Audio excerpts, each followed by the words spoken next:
देवादिदेव मूलनायक चिंतामणि पार्श्वनाथ भगवान की, शासनायक भगवान महावीर स्वामी की, आचार्य भगवत कुंद स्वामी की, आचार्य भगवत विराट सागर जी विशुद्ध सागर जी महाराज की, आचार्य गुरुवर विभव सागर जी महाराज की, छेड़ाला ग्रंथ राज की।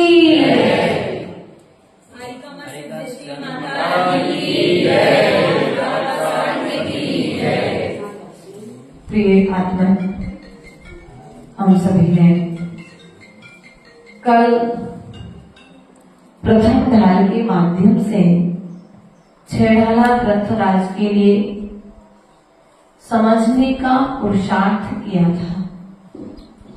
चलते हैं अगली कारिका की ओर। यहाँ पर क्या कहते हैं पंडित दौलत राम जी, तो समझने का प्रयास करते हैं। जी त्रिभुवन में जीवे अनंत,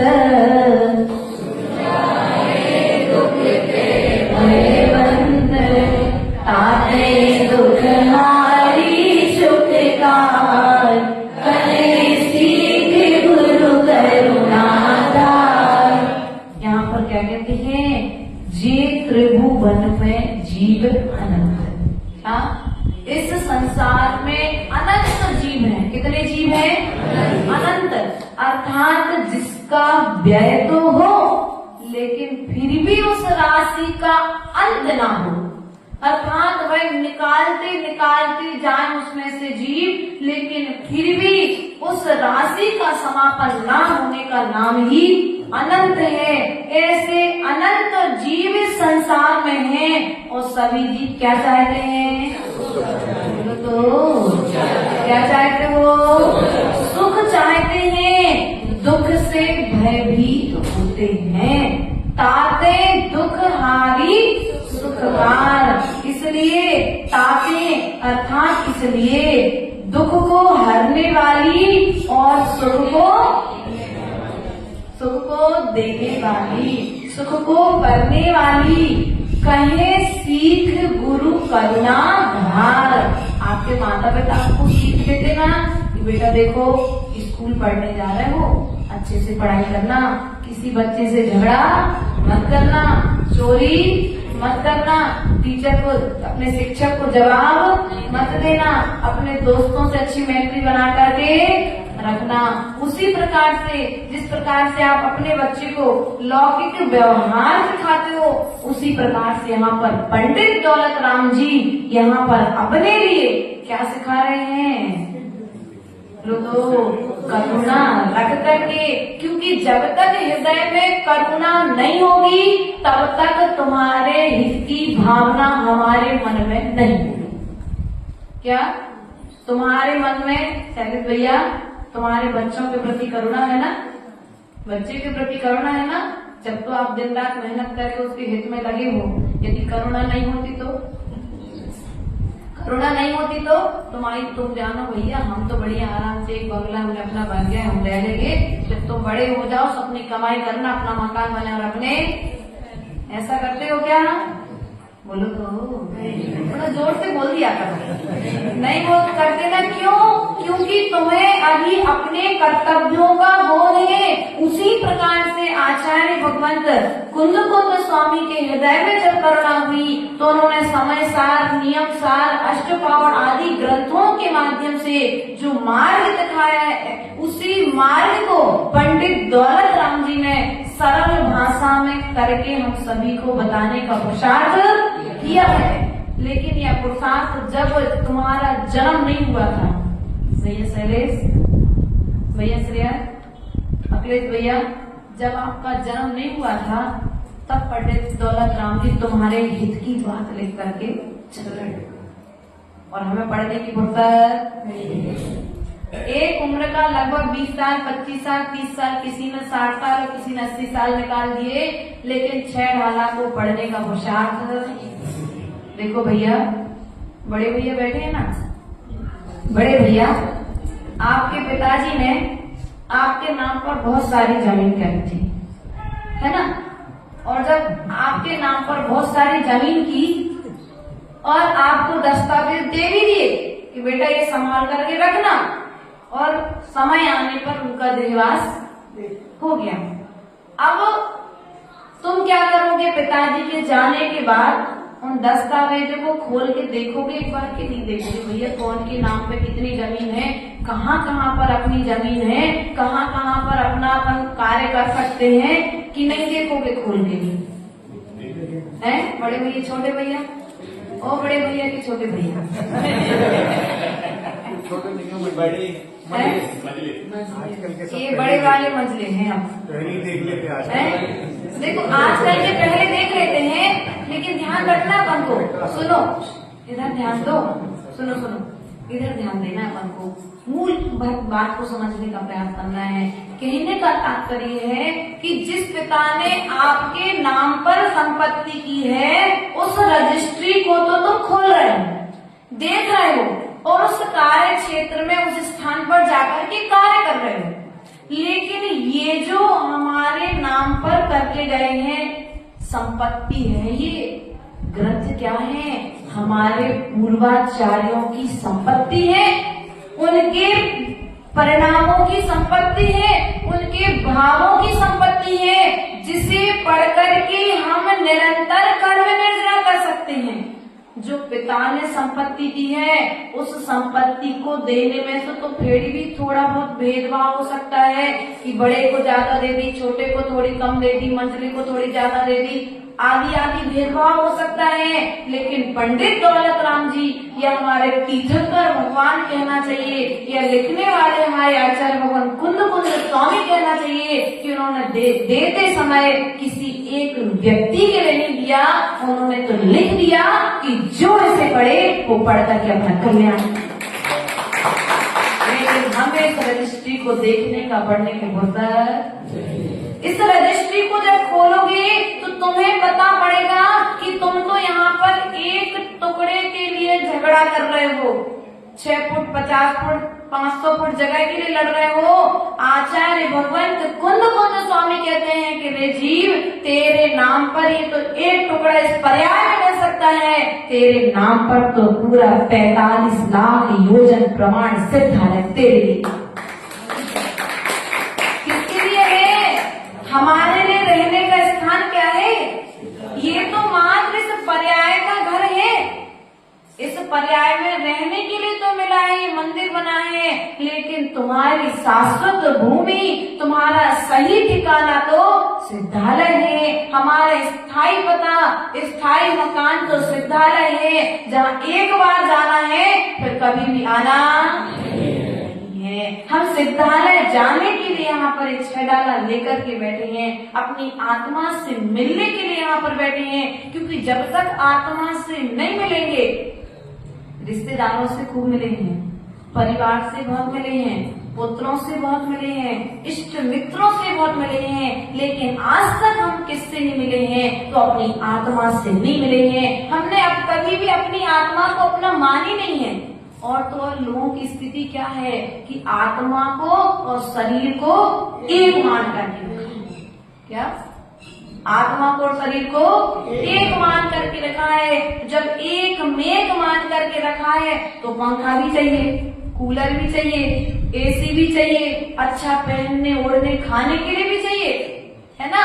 और लेकिन जिसने भेद विज्ञान रूप मान करके रखा है कि भैया साधना करने के लिए शरीर चलाना है, तो एक टाइम भोजन में भी काम चल सकता है, शुद्ध भोजन में भी काम चल सकता है, लेकिन हमें विषय भोगों की पूर्ति करना है तो पूरे संसार की सामग्री हमारे घर पर आ जाए तब भी हमारी इच्छाओं की पूर्ति नहीं होती है। अर्थात गुरु ने हमारे पर बड़ा प्रयास और पुरुषार्थ किया कि अपने हृदय में करुणा रखी और करुणा रख करके हमें 6 ढाला ग्रंथ राज प्रदान किया है। अर्थात हमें प्रयास और पुरुषार्थ करना है दुख के कारणों को छोड़ने का। भैया कारण छोड़ दो, कार्य हो जाएगा। कारण छोड़ दो, कार्य हो जाएगा। क्योंकि जब तक कारण नहीं छूटेगा, जब तक कार्य भी नहीं होगा। कारण मिलाया ना आपने, सुबह से नहाया धुलाया, कारण मिलाया। कैसे कारण मिलाया? मंदिर बनवाया, पहले जमीन खरीदी, फिर मंदिर बनवाया, फिर भगवान जी लेकर के आए, फिर प्रतिष्ठा कराई। प्रतिष्ठा कराने के बाद अब भगवान जी आ गए, सब मंदिर बन गया, सब कुछ हो गया, लेकिन अब पुजारी भी तो चाहिए। सो आपने जमीन पर यहाँ पर लोगों को जमीन देना तैयार की, तो पुजारी भी भगवान के पुजारी, सब पुजारी है कि नहीं भगवान के, सब पुजारी यहाँ पर एकत्रित हो गए। अब पुजारी जब आ गए हैं तो रोज अभिषेक की व्यवस्था आपने बनाई। जब अभिषेक की व्यवस्था होने लगी तो इन सबसे अकेले काम नहीं चलेगा, तो अब हमें और अगला कदम क्या करना चाहिए? तो यहाँ पर आप गुरुओं को लेकर के आ गए, है कि नहीं। अब जब गुरुओं को लेकर के आए हो तो जिनवाणी को सुनोगे। जो हमने अनादिकाल से हम भूल करते आ रहे हैं, उस भूल को हम सुधारने का प्रयास करेंगे।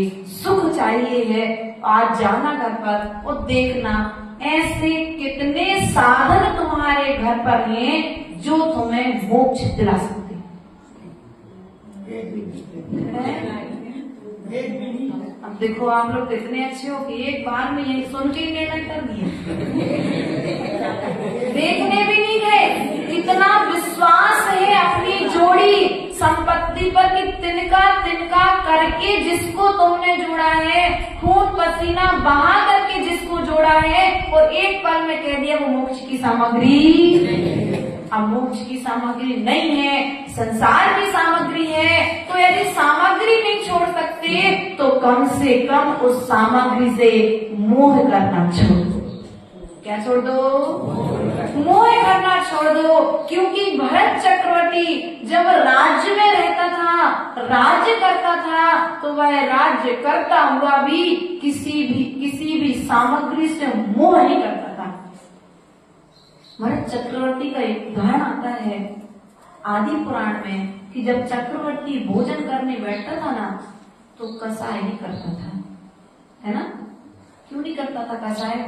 कि तत्व ज्ञानी था, 6 खंड का अधिपति था, भगवान को रोज आहार दान दिया करता था मुनिराज के लिए, वह स्वाध्याय किया करता था, सामय करता था, उसे कसाय करने के फलों का ज्ञान था।